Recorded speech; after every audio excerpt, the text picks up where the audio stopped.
Hello everyone, today we are going to learn basic Ibis Paint X tutorial how to shadow. So for example, I will create object with this brush tool. I will create with the blue color, okay, like this. And if you want to drop shadow into this object, you can select the object or in the layer. And the next, go to filter. After it, click on the style option.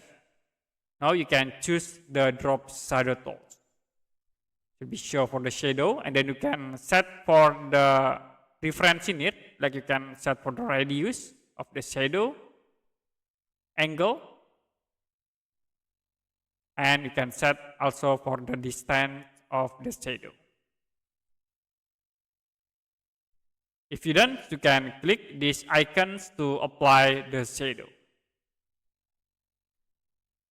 Okay, that's it for a basic Ibis Paint X tutorial, how to shadow.